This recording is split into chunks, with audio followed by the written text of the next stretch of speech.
मैं हाफ़िज़ कुरान था, मगर हालात ने मुझे इस मकाम पर ला खड़ा किया था जहाँ इंसान अपनी ही सांसों से तंग आ जाता है। लोग समझते हैं कि जिसके सीने में कुरान हो उसकी ज़िंदगी में कभी अंधेरा नहीं आता, मगर हकीकत ये है कि आजमाइश हर इंसान पर आती है। मेरा नाम सलीम था। मैंने बचपन से ही कुरान पाक याद किया था। मस्जिद में बच्चों को पढ़ाता था और लोगों के घरों में जाकर कुरान सुनाया करता था। मगर इस सब के बावजूद मेरे घर के हालात दिन ब दिन ख़राब होते जा रहे थे। वालिद का इंतकाल हो चुका था। माँ बीमार रहती थी, 2 छोटे भाई थे और एक बहन जिसकी शादी की फ़िक्र मुझे हर रात जगा देती थी। घर का किराया, माँ की दवाएँ, कर्ज़े मेरे कंधों पर ऐसे पड़े थे जैसे किसी ने पत्थर रख दिया हो। मैंने बहुत कोशिश की कि हालात बदल जाएँ। सुबह मदरसे में पढ़ाता, शाम को बच्चों को ट्यूशन देता, कभी किसी दुकान पर हिसाब-किताब लिख देता। मगर आमदनी इतनी कम थी कि महीने के आखिर में फिर किसी न किसी से कर्ज़ देना पड़ जाता। लोग शुरू में हमदर्दी करते थे, मगर आहिस्ता-आहिस्ता उनके चेहरों पर भी बेज़ारी आना शुरू हो गई। कई बार ऐसा हुआ कि किसी ने दरवाजे पर किया तो अंदर से आवाज़ आई कि कह दो घर पर नहीं है। उन लम्हों में इंसान का दिल टूट जाता है। एक रात जब मैं घर वापस आया तो माँ चुपचाप बैठी हुई थी। उनके हाथ में दवाओं की पर्ची थी। उन्होंने आहिस्ता से कहा कि डॉक्टर ने नई मेडिसिन्स लिख दी हैं, मगर पुरानी भी अभी ख़त्म नहीं हुई क्योंकि हम खरीद ही नहीं सके थे। मैंने वो पर्ची हाथ में ली तो ऐसा लगा जैसे किसी ने मेरे सीने में खंजर घोंप दिया हो। मेरे पास जेब में सिर्फ चंद 100 रुपये थे। उस रात में देर तक जागता रहा, छत पर लेटा आसमान को देखता रहा। दिल में अजीब सी थकन थी। ऐसा लग रहा था जैसे मैं ज़िंदगी की जंग हार चुका हूँ। अगले दिन एक कर्ज देने वाला घर आ गया और माँ के सामने सख्त बातें करके चला गया। मैंने माँ की आंखों में आंसू देखे तो मेरा दिल बिल्कुल टूट गया। उसी शाम मैं घर से निकला और बहुत देर तक शहर की सड़कों पर चलता रहा। कदम खुद ब खुद एक ऊंची इमारत के सामने रुक गया। वो इमारत शहर की सबसे ऊंची इमारतों में से एक थी। मैंने न जाने क्यों अंदर जाने का फैसला किया। लिफ्ट में खड़ा था तो दिल की धड़कन अजीब हो रही थी। ऊपर पहुंचकर जब छत पर आया तो तेज़ हवा मेरे चेहरे से टकरा रही थी। नीचे सड़क पर गाड़ियां चींटियों की तरह चलती नजर आ रही थी। मैं आहिस्ता आहिस्ता छत के किनारे की तरफ बढ़ा। उस समय मेरे ज़हन में बस एक ही ख्याल था कि शायद मेरी मौत के बाद सबको सुकून मिल जाएगा। माँ को कर्ज देने वाले तंग नहीं करेंगे, बहन की फ़िक्र ख़त्म हो जाएगी और मेरे भाई शायद अपनी ज़िंदगी खुद संभाल लेंगे। मैं भी चंद कदम दूर ही था कि अचानक मेरी नज़र एक और इंसान पर पड़ी। छत के किनारे पर एक औरत खड़ी थी। वो सफ़ेद लिबास में थी और उसके बाल हवा में उड़ रहे थे। वो बिल्कुल किनारे के करीब खड़ी नीचे देख रही थी। एक लम्हे के लिए मुझे लगा शायद वो सिर्फ मंजर देख रही है, मगर अगले ही लम्हे उसने अपने कदम ऐसे आगे बढ़ाए जैसे वो छलांग लगाने वाली हो। मेरा दिल जोर से धड़का। मैं तेज़ी से उसकी तरफ भागा, उसका बाजू पकड़कर पीछे खींच लिया। वो चौंक कर मेरी तरफ मुड़ी। उसकी आंखें सुर्ख थीं जैसे वो बहुत देर से रो रही हो। मैंने गुस्से और घबराहट में कहा, आप क्या करी थे? वो चंद लम्हे मुझे देखती रही। फिर अचानक हल्की सी हंसी उसके होंठों पर आई, मगर वो हंसी अजीब सी थी जैसे किसी टूटे हुए इंसान की हो। वो आहिस्ता से बोली, जो तुम करने आए हो। उसके अल्फाज सुनकर मैं साकित रह गया। मैंने हैरत से कहा, आपको कैसे मालूम? वो कुछ देर खामोश रही, फिर बोली, क्योंकि जो इंसान छत पर आता है वो भी ऐसे मौसम में और इस वक्त या तो वो पागल होगा या फिर ज़िंदगी से तंग होगा। हवा तेज़ हो रही थी। हम दोनों चंद कदम दूर खड़े थे और नीचे गहरी खामोशी फैली हुई थी। मैंने आहिस्ता से कहा, ज़िंदगी इतनी सस्ती नहीं होती कि इसे ऐसे फेंक दिया जाए। वो तल्खी से मुस्कुराई। ये बात वो कह रहा है जो खुद जहाँ खड़ा है। उसकी बात सुनकर मेरे पास कोई जवाब नहीं था। कुछ लम्हों की खामोशी के बाद वो आहिस्ता से बोली, मेरा नाम नादिया है। मैंने भी कहा, मेरा नाम सलीम है। वो मुझे गौर से देखने लगी। फिर उसने पूछा, तुम क्या करते हो? मैंने जवाब दिया, मैं हाफिज़ कुरान हूँ। यही सुनकर उसके चेहरे पर हैरत उभरी। हाफिज़ कुरान और ख़ुदकुशी। मैंने एक लंबी सांस ली। शायद पहली बार मैं किसी अजनबी के सामने दिल खोल कर बात करने वाला था। मैंने उसे पूरी कहानी सुनाई। वालिद की मौत, घर के कर्जे, माँ की बीमारी, बहन की शादी और वो बेबसी जो आहिस्ता आहिस्ता इंसान को अंदर से खा जाती है। मैं बोलता रहा और वो खामोशी से सुनती रही। जब मैं खामोश हुआ तो मुझे लगा जैसे मेरे सीने का बोझ कुछ हल्का हो गया। अब उसकी बारी थी। नादिया ने आहिस्ता से आसमान की तरफ देखा। फिर वो छत के किनारे से दूर जाकर दीवार के साथ बैठ गई। मैं भी उसके सामने बैठ गया। वो कुछ देर तक खामोश रही जैसे अल्फाज ढूंढ रही हो। फिर उसने आहिस्ता से कहना शुरू किया, मेरी कहानी तुम्हारी कहानी से बिल्कुल मुख्तलिफ है, मगर दर्द शायद एक जैसा है। उसने बताया कि वो एक बहुत अमीर ख़ानदान से ताल्लुक़ रखती है। उसके वालिद बहुत बड़े बिजनेसमैन थे। दौलत, गाड़ियाँ, बड़े घर, उसके पास हर चीज़ थी। मगर चंद साल पहले उसके वालिद का इंतकाल हो गया और सारी दौलत उसके नाम आ गई। मैं खामोशी से सुनता रहा।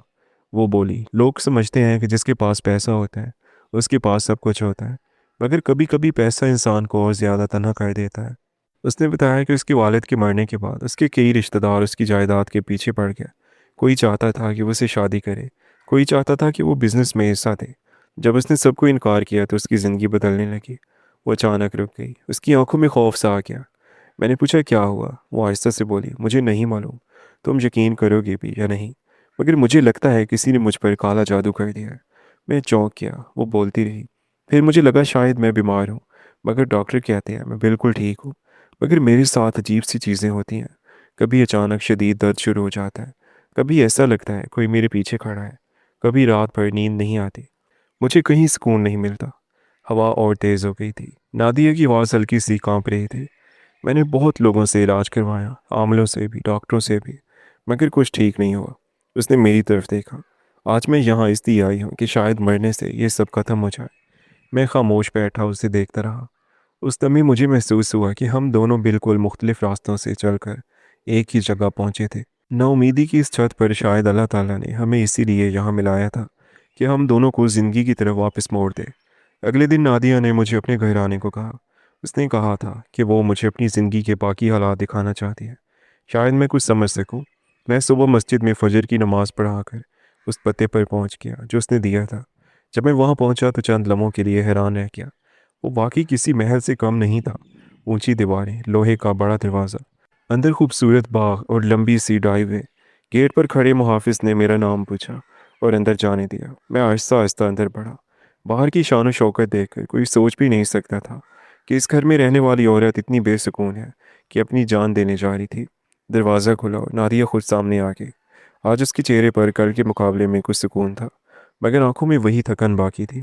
वो मुझे अंदर ले गई। जैसे ही मैं उसके घर के अंदर कदम रखा तो मेरे दिल में एक अजीब सा एहसास पैदा हुआ। मैं इस एहसास को अल्फाज में बयान नहीं कर सकता था, मगर सीने पर हल्का सा बोझ महसूस हुआ। ऐसा लग रहा था जैसे इस घर की फ़ज़ा में कोई गैर मरई दबाव मौजूद हो। मैंने खामोशी से दिल में आयतुल कुर्सी पढ़नी शुरू कर दी। हम एक बड़े हाल में बैठ गए। हर चीज़ कीमती थी, मगर इस घर में अजीब सी खामोशी थी। न हंसी की आवाज़, न किसी खुशी की झलक, सिर्फ खामोशी। नादिया ने मेरी तरफ देखा और आहिस्ता से पूछा, तुम्हें कुछ अजीब महसूस हो रहा है? मैं चंद लम्हे खामोश रहा, फिर सच बता दिया। हाँ, फ़ज़ा में एक बोझ सा महसूस हो रहा है। ये सुनकर उसके चेहरे का रंग बदल गया। वो बोली, मैं भी यही कहती हूँ, मगर लोग समझते हैं मैं वहम करती हूँ। मैंने आहिस्ता से कहा, कब से ऐसा हो रहा है? उसने बताया कि उसके वालिद के इंतकाल के कुछ महीनों बाद ये सब शुरू हुआ था। पहले सिर्फ बेचैनी होती थी, फिर रात को डरावने ख्वाब आने लगे। कभी अचानक दिल घबराने लगता, कभी ऐसा लगता जैसे घर में कोई चल रहा हो। मैंने दिल में कुरान पाक की चंद आयात पढ़ी और आहिस्ता से दम किया। फिर नादिया से कहा कि वो भी बैठ जाए। वो खामोशी से सामने बैठ के मैंने सूरतुल बकरा की चंद आयात तिलावत करनी शुरू की। शुरू में सब मामूल के मुताबिक था, मगर चंद लम्हों बाद मुझे महसूस हुआ कि कमरे की फ़ज़ा बदल रही है, जैसे कोई भारी बोझ आहिस्ता आहिस्ता हल्का हो रहा हो। नादिया की आंखों से अचानक आंसू बहने लगे। वो दोनों हाथों से अपना सर पकड़ कर बैठ गई। मैं तिलावत करता रहा। कुछ देर बाद उसने गहरी सांस ली और हैरत से मेरी तरफ देखा। मेरे सर का दर्द ख़त्म हो गया है। उसकी आवाज़ में हैरत थी। वो बोली, ये दर्द कई महीनों से मुसलसल रहता था, आज पहली बार अचानक ख़त्म हुआ है। मैंने कहा, कुरान में शिफा है। उस दिन मैंने काफ़ी देर तक तिलावत की। जब मैं रुखसत होने लगा तो नादिया के चेहरे पर वाकई सुकून नज़र आ रहा था। उसने कहा कि उसे बहुत अरसे बाद इतना सुकून महसूस हुआ है। अगले दिन उसने फिर मुझे बुलाया। मैं गया तो उसने बताया कि रात को उसे कई महीनों बाद अच्छी नींद आई थी। मैंने उसे मशवरा दिया कि घर में रोज़ कुरान की तिलावत होनी चाहिए और सूरतुल बकरा बाकायदगी से पढ़ी जाए। उसने फ़ौरन मान लिया। हमने चंद दिन इसी तरह गुजारे। मैं रोज़ आता, तिलावत करता और उसे भी कुछ आयात पढ़ने को देता। मगर एक दिन अजीब सा वाक़या हुआ। मैं तिलावत कर रहा था कि अचानक ऊपर वाली मंजिल से ज़ोर की आवाज़ आई, जैसे कोई भारी चीज़ गिर गई हो। नादिया घबरा गई। हम दोनों ऊपर गए तो देखा कि एक पुराना संदूक उल्टा पड़ा था। जब हमने उसे सीधा किया तो उसके नीचे से एक छोटा सा कपड़े का थैला निकला। मैंने थैला खोला तो अंदर अजीब सी चीज़ें थीं।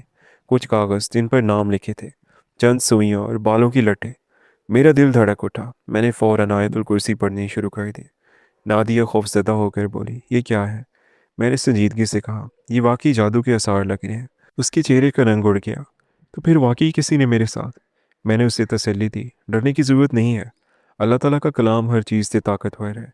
हमने वो तमाम चीज़ें इकट्ठी की और उन्हें ख़त्म कर दिया। इसके बाद मैंने काफ़ी देर तक कुरान पाक की तिलावत की और घर में दम किया। उस दिन के बाद जैसे इस घर की फ़िज़ा बदलने लगी। नादिया की बेचैनी कम होने लगी। उसके चेहरे पर रंग वापस आने लगा। वो पहले की तरह खौफज़दा नहीं रहती थी। चंद हफ्तों में वो बिल्कुल मुख्तलिफ इंसान लगने लगी। एक दिन वो मेरे सामने बैठी मुस्करा रही थी। वो बोली, मुझे यकीन नहीं आता कि मैं वही इंसान हूँ जो इस इमारत की छत पर खड़ी मरने वाली थी। मैं भी मुस्कुरा दिया। वो आहिस्ता से बोली, अगर उस दिन तुम मुझे ना रोकते तो शायद मैं आज ज़िंदा ना होती। मैंने कहा कि अगर अल्लाह ताला ना चाहता तो हम दोनों इस छत पर मिलते ही नहीं। कुछ देर खामोशी रही, फिर वो बोली, मैंने सोच लिया है कि अब अपनी ज़िंदगी सिर्फ अपने लिए नहीं गुजारूंगी। मैंने हैरत से पूछा, क्या मतलब? वो बोली कि मैं अपनी दौलत से ऐसे लोगों की मदद करना चाहती हूँ जो तुम्हारी तरह मुश्किलात में हैं। यतीम बच्चों के लिए मदरसा बनाऊंगी, गरीबों के लिए हॉस्पिटल बनाऊंगी। उसकी आंखों में अब पहली बार उम्मीद नजर आ रही थी। चंद लम्हों बाद वो मुस्कुरा कर बोली, और एक और बात। मैंने पूछा, क्या? वो हल्की सी शर्मिंदगी से बोली, मैं चाहती हूँ कि हम निकाह कर लें, किसी मजबूरी में नहीं बल्कि एक नई ज़िंदगी शुरू करने के लिए। मैं कुछ देर खामोश रहा। फिर मेरे जहन में माँ, बहन और भाइयों का ख्याल आया। मैंने आसमान की तरफ देखा और दिल में शुक्र अदा किया। कल तक मैं इस इमारत से छलांग लगाकर ज़िंदगी ख़त्म करना चाहता था, मगर आज इसी ज़िंदगी ने मेरे लिए एक बिल्कुल नया रास्ता खोल दिया था। दोस्तों, आपको स्टोरी पसंद आई हो तो वीडियो को लाइक और चैनल को सब्सक्राइब कर दें। अल्लाह हाफ़िज़।